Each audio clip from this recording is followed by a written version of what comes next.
General Command stresses in a statement that the Israeli aggression on al-Qaeda is designed to divert attention on the victories achieved by the Syrian Arab Army against the terrorists.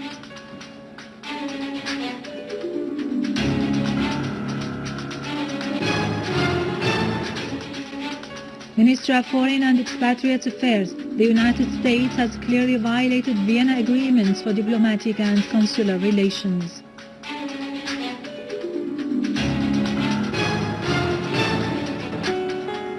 Syrian Arab Army maintains full control on the town of al-Ein west of Yabrud as services works start to remove the ruins in Yabrud city.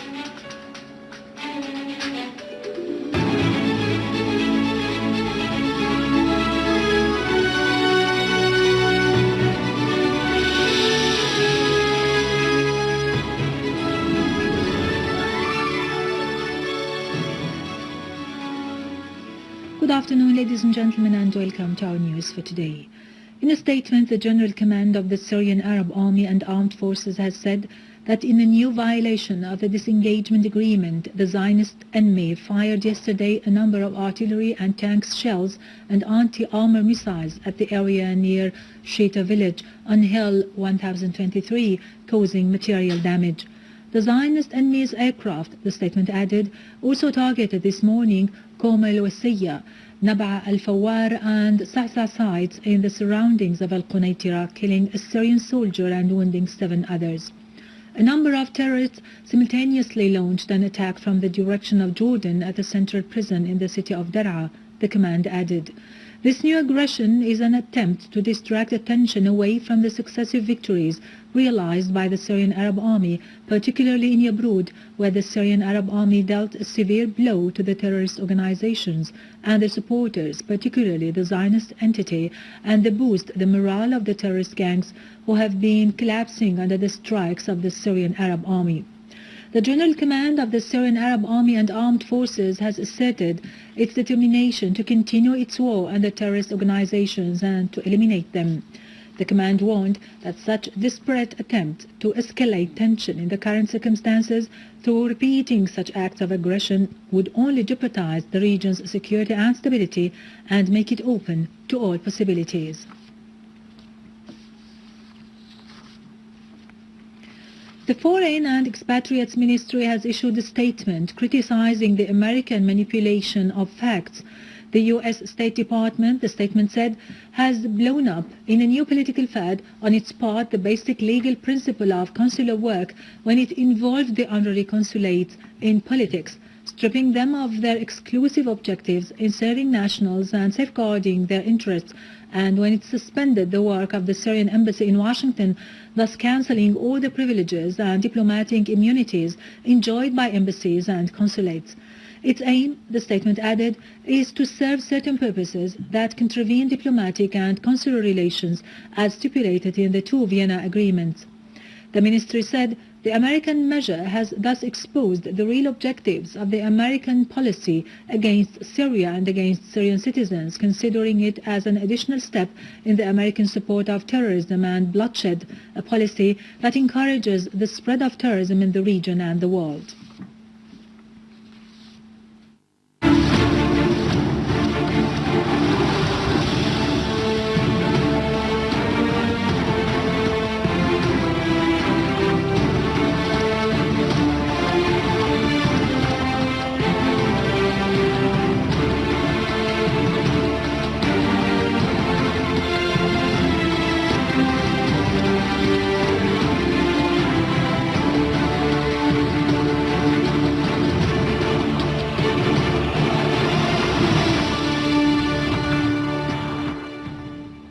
Syrian Arab Army units have maintained control on al-Ein southwest of Yabrud in Damascus Countryside, eliminating a large number of terrorists and destroying their criminal tools.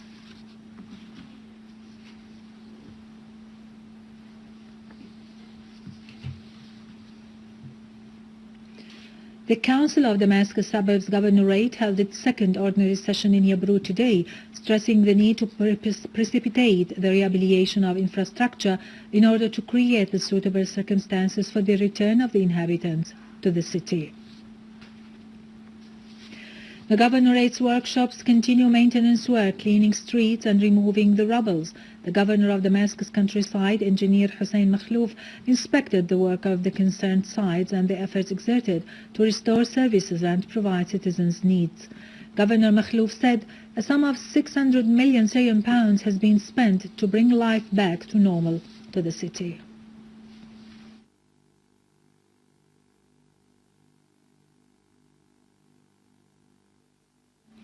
In Damascus, 9 citizens were injured by a mortar shell fired by terrorists hitting the main street near Al-Jahiz Park. 2 cars were also damaged.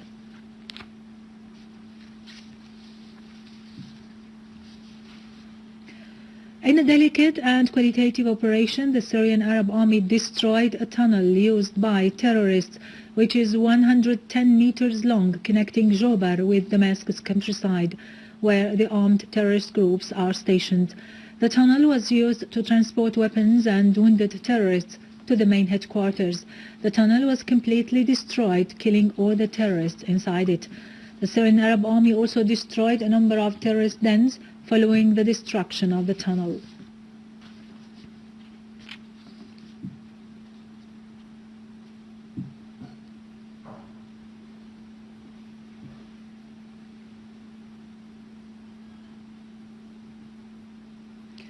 In Hom's western countryside, Syrian Arab Army units and National Defense troops killed and wounded a number of terrorists in an ambush west of Azara in a Rastan area and destroyed 4 boats used by terrorists. The Syrian Arab Army units also assumed full control of the farms of Bilal, overlooking Shwahed town in Al-Husn area.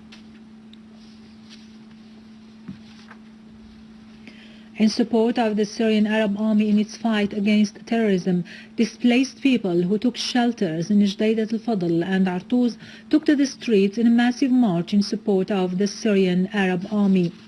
Residents of Al-Qunaitira and people from the neighboring areas in Damascus Countryside also took part in the march.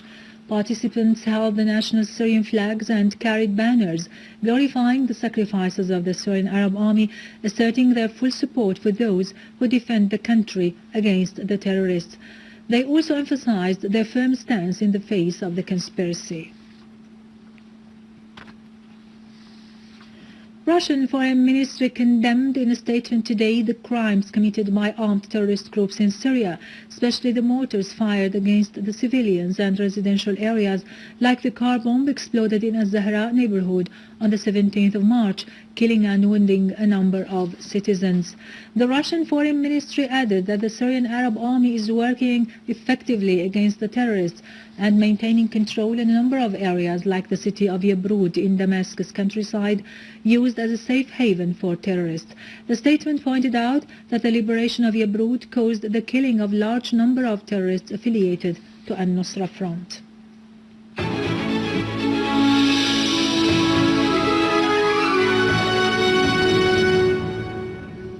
Welcome back.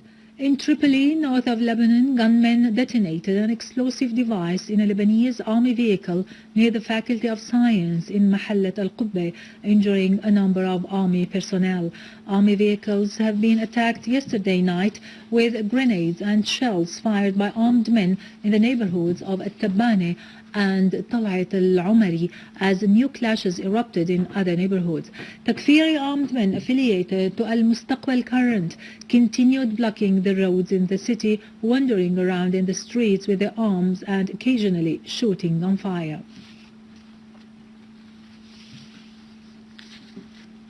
Finally, Crimea. National Defense Forces stormed the Ukrainian Navy headquarters in the Black Sea port of Sevastopol today, taking it over without resistance. Hundreds of unarmed men took down the gate and made their way into the base. They then raised the Russian flag on the square by the headquarters. Meanwhile, Crimea's first Deputy Prime Minister, Rustom Timir-Galiev, said that Crimea has received the first batch of financial aid from Russia. Timir-Galiev added that Crimea is also expected to get the tax revenues for the first time next May or June, and then it will not be in need of a lot of support. Timir-Galiev pointed out that dealing with the Russian ruble in Crimea is expected to start in April.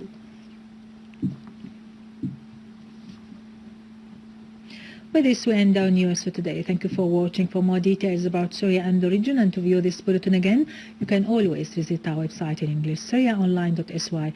Now to latest business and market news with Vani Gunjan, but after a short break.